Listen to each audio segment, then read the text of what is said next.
A typical charter for us usually starts, if we have an 8 o'clock departure, we wait for the customers to arrive, greet them at the dock, come down, stow all their gear, go through a little safety check with them, show them where everything is.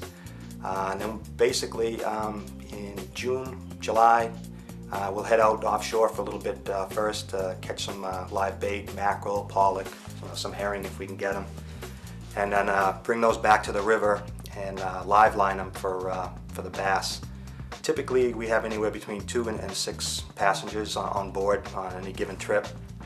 And it's always, it's good competition between the guys and girls that come out on the boat. They always want to see who gets the biggest fish. A lot of times they'll have pools. We'll make drifts and usually fish anywhere 4 to 5 guys at a time. As long as the tide's moving in or out, we do pretty good with the bait. Around slack time, a lot of times, especially if we have trips with kids too, we'll troll a lot. It's a lot easier for the younger kids. They just put the rods in the rod holders. We make up some of our own umbrella rigs, and we tend to do pretty well. Oh, ripples! Wow, look at that! Ripples, all right! Oh, you! Oh, he just let go right here. That was a big one, too. Yeah, that was a nice one.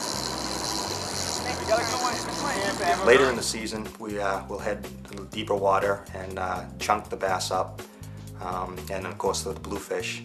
And lately, the last few years, we've chased around some bluefin tuna, the schooly ones. Some of the fish my customers have caught, I actually am very jealous on one customer in particular. I gave away a free trip at a flea market, fishing flea market one year.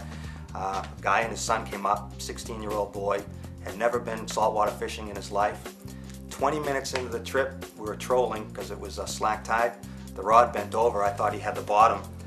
Ended up being a 64-inch fish. It was 52 pounds. Like I said, beginner's luck for him. The head on the thing was massive. When we pulled it up out of the water, I knew it was over 50 pounds when we pulled it up.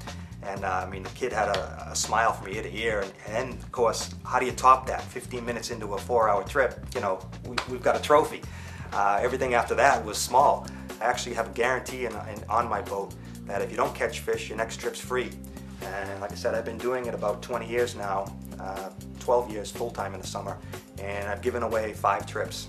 So we've got a pretty good record at Obsessed.